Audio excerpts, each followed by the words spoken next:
Hi అండి, ఎలా ఉన్నారందరూ? Welcome to my YouTube channel Pradeep smart classes. ఈరోజు మనం CUET అంటే కామన్ యూనివర్సిటీ ఎంట్రన్స్ టెస్ట్ 2026కి సంబంధించిన పూర్తి వివరాలు తెలుసుకోబోతున్నాం. అప్లికేషన్ ఎలా పెట్టాలి దగ్గర నుంచి ఎగ్జామ్ రోజు ఏం చెయ్యాలి అనేంతవరకు ప్రతి విషయాన్ని స్టెప్ బై స్టెప్ చాలా సింపుల్గా అర్థం చేసుకుందాం. సో ఈరోజు మన చర్చలో 6 ముఖ్యమైన భాగాలు ఉంటాయి. ముందుగా NTA, COET అంటే ఏంటో చూద్దాం. ఆ తర్వాత ఎలిజిబిలిటీ, రిజర్వేషన్స్ గురించి తెలుసుకుందాం. అప్లికేషన్ ప్రాసెస్ ఎలా ఉంటుందో స్టెప్ బై స్టెప్ చూసి ఎగ్జామ్ ప్యాటర్న్, సిలబస్ ఏంటో చర్చిద్దాం. ఇక ఎగ్జామ్ రోజున పాటించాల్సిన రూల్స్, ఇంకా ఎగ్జామ్ అయ్యాక ఏం జరుగుతుంది అనే విషయాలతో ముగిద్దాం. సరే, ఇక మొదలు పెడదాం.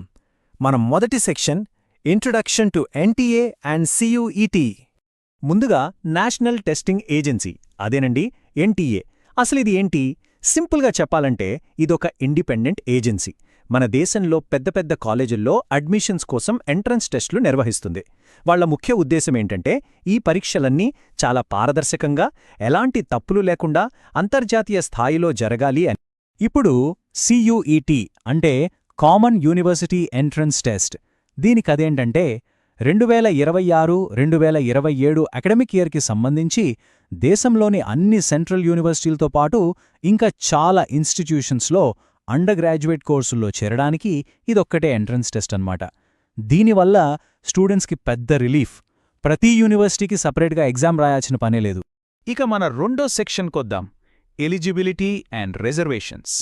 సరే, మరి ఈ పరీక్ష రాయడానికుండాల్సిన క్వాలిఫికేషన్స్ ఏంటి చూద్దాం. ఎవరైనా గుర్తింపు పొందిన బోర్డు నుండి 10+2 సిస్టంలో ఫైనల్ ఎగ్జామ్ పాస్ అయి ఉండాలి. అంటే మన ఇంటర్మీడియట్ అనమాట. లేదా AICTE గుర్తింపు పొందిన కనీసం 3 ఏళ్ల డిప్లొమా చేసినా ఓకే. ఇక NIOS నుండి కనీసం 5 సబ్జెక్టులతో సీనియర్ సెకండరీ పరీక్ష పాస్ అయిన వాళ్లు కూడా అప్లై చేసుకోవచ్చు. వీటితో పాటు AIU లేదా UGC సమానమైనదిగా గుర్తించిన ఏ ఇతర పరీక్ష అయినా సరే దీనికి అర్హతే. రిజర్వేషన్ల విషయానికి వస్తే మన భారత ప్రభుత్వం ఏ రూల్స్ అయితే పెట్టిందో అవే ఇక్కడ కూడా వర్తిస్తాయి. అంటే OBC NCL, Gen EWS, SC ST ఇంకా PWD కేటగిరీల వాళ్లకి వాళ్ల రూల్స్ ప్రకారం రిజర్వేషన్లు ఉంటాయి. ఇక్కడ మనం ఒక చిన్న కానీ చాలా ముఖ్యమైన తేడాను గమనించాలి. డిసేబిలిటీ కేటగిరీస్లో 2 రకాలున్నాయి. ఒకటి పర్సన్స్ విత్ డిసేబిలిటీ PWD అంటే దీర్ఘకాలికంగా శారీరక, మానసిక లేదా ఇతర లోపాలతో బాధపడేవాళ్లు. రెండోది persons with bench mark disability PWBD అంటే గవర్నమెంట్ అథారిటీ చేత కనీసం 40% వైకల్యం ఉందని సర్టిఫై చేయబడినవాళ్లు. ఈ తేడా ఎందుకంత ముఖ్యమంటే స్క్రైబ్స్ లాంటి సౌకర్యాలు ఈ PWBD కేటగిరీ వాళ్లకే ఎక్కువగా ఇస్తారు. ఓకే, నెక్స్ట్ సెక్షన్లోకి వెళ్దాం. Section 3, the application process. Apply చేయడం పెద్ద కష్టమేం కాదు. మొత్తం 4 సింపుల్ స్టెప్స్ ఉంటాయి. స్టెప్ 1, ఆన్లైన్లో రిజిస్టర్ చేసుకోవాలి. స్టెప్ 2, అప్లికేషన్ ఫామ్ను జాగ్రత్తగా ఫిల్ చేయాలి. స్టెప్ 3, ఫీజు కట్టాలి. ఇక ఫైనల్గా స్టెప్ 4, కన్ఫర్మేషన్ పేజ్ వస్తుంది కదా, దాన్ని డౌన్లోడ్ చేసుకుని భద్రంగా ఉంచుకోవాలి. ఈ 4 స్టెప్స్ కంప్లీట్ చేస్తేనే అప్లికేషన్ సబ్మిట్ అయినట్టు. అయితే ఆ సెకండ్ స్టెప్లో అంటే అప్లికేషన్ ఫామ్ నింపేటప్పుడు కొన్ని డాక్యుమెంట్స్ రెడీగా పెట్టుకోవాలి. మీ పర్సనల్ డీటెయిల్స్, ఎడ్యుకేషన్ వివరాలు, ఏ యూనివర్సిటీ, ఏ కోర్సు సెలెక్ట్ చేసుకుంటున్నారో, ఏ సిటీలలో ఎగ్జామ్ రాయాలనుకుంటున్నారో ఇవన్నీ కావాలి. వాటితో పాటు స్కాన్ చేసిన మీ ఫోటో, సంతకం, ఒకవేళ వర్తిస్తే డిసేబిలిటీ సర్టిఫికెట్ కూడా అప్లోడ్ చేయాల్సి ఉంటుంది. వాటి సైజులు స్క్రీన్ మీద చూపిస్తున్నట్టుగా ఉండేలా చూసుకోండి. ఇది చాలా చాలా ఇంపార్టెంట్ విషయం. మీరు రిజిస్టర్ అయ్యాక మీకొక అప్లికేషన్ నంబర్ వస్తుంది కదా, అది ఇంకా మీరు పెట్టుకున్న పాస్వర్డ్, ఈ 2 చాలా భద్రంగా దాచుకోవాలి. ఎందుకంటే ఫ్యూచర్లో లాగిన్ అవ్వాలన్నా, అడ్మిట్ కార్డ్ డౌన్లోడ్ చేసుకోవాలన్నా ఇవే కావాలి. సో ఎవరితోనూ షేర్ చేయొద్దు. చాలామందికి వచ్చే కామన్ డౌట్ ఇది. డబ్బులు కట్టేశాను, కానీ కన్ఫర్మేషన్ పేజీ రాలేదు, ఇప్పుడెలా? కంగారపడాల్సిన పని లేదు. అలా జరిగిందంటే మీ పేమెంట్ ఫెయిల్ అయినట్టే. మీరు మళ్ళీ ఇంకోసారి పేమెంట్ చెయ్యాలి. మరి ముందు కట్టైన డబ్బు సంగతేంటి అంటారా? అది మీ బ్యాంకు వాళ్లే వాపసిస్తారు. దానికోసం వాళ్ళని కాంటాక్ట్ చేయండి. ఓకే, ఇక మనం నెక్స్ట్ సెక్షన్కి వెళ్దాం. Section 4, exam pattern and syllabus. సరే, ఎగ్జామ్ ఎలా ఉంటుందో చూద్దాం. ఇది పూర్తిగా కంప్యూటర్ బేస్డ్ టెస్ట్, అంటే CBT. అంతా ఆన్లైన్లోనే ఉంటుంది. మీరు మ్యాక్సిమం 5 సబ్జెక్టుల వరకు ఎంచుకోవచ్చు. ప్రతి సబ్జెక్ట్ పేపర్లో 50 ప్రశ్నలుంటాయి. దానికి టైం 60 నిమిషాలు. స్టూడెంట్స్ ఎక్కువగా ఉంటారు కాబట్టి ఎగ్జామ్ని కొన్ని రోజులు వేర్వేరు షిఫ్టుల్లో కండక్ట్ చేస్తారు. ఇక మార్కింగ్ స్కీమ్. ఇక్కడ చాలా జాగ్రత్తగా ఉండాలి. మీరు రాసిన ప్రతి సరైన సమాధానానికి 5 మార్కులొస్తాయి. కానీ తప్పు సమాధానం పెడితే మాత్రం 1 మార్కు తీసేస్తారు. అవును, నెగటివ్ మార్కింగ్ ఉంది. ఒకవేళ ఏదైనా ప్రశ్నకు ఆన్సర్ చేయకుండా వదిలేస్తే దానికి 0 మార్క్స్. అంటే మార్కులు రావు, పో.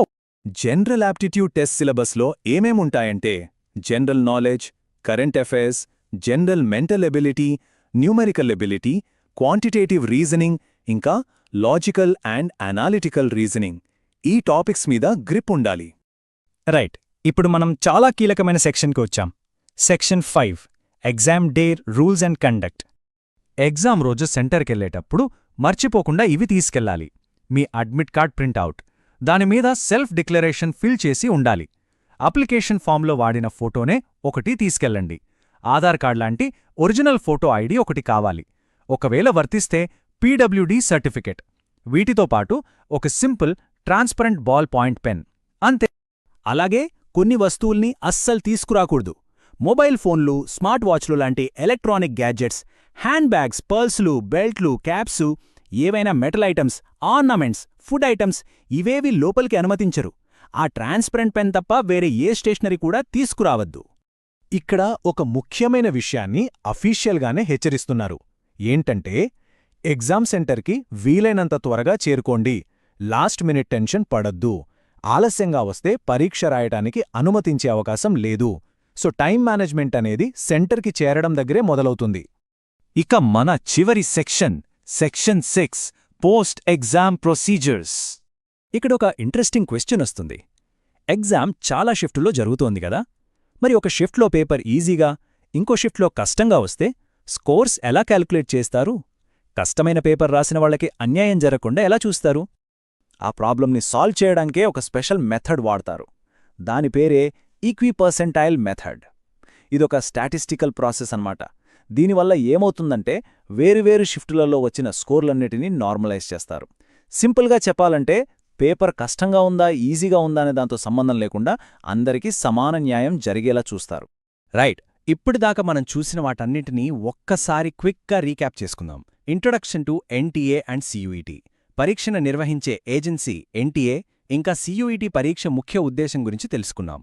Eligibility and reservations. ఈ పరీక్ష రాయడానికి కావలసిన విద్యార్హతలు, రిజర్వేషన్ పాలసీల గురించి చూశాం. The application process. ఆన్లైన్లో అప్లై చేసే 4 సింపుల్ స్టెప్స్ ఏంటో వివరంగా తెలుసుకున్నాం. Exam pattern and syllabus. Computer based test విధానం, నెగటివ్ మార్కింగ్, సిలబస్ టాపిక్స్ చూశాం. Exam day rules and conduct. పరీక్ష రోజున ఖచ్చితంగా పాటించాల్సిన రూల్స్ ఏంటో చర్చించాం. Post exam procedures. స్కోర్లను నార్మలైజ్ చేసే ఈక్వి పర్సెంటైల్ పద్ధతి గురించి అర్థం చేసుకున్నాం.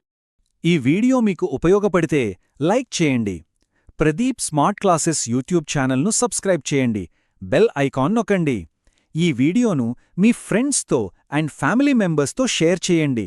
ధన్యవాదాలు. Thank you.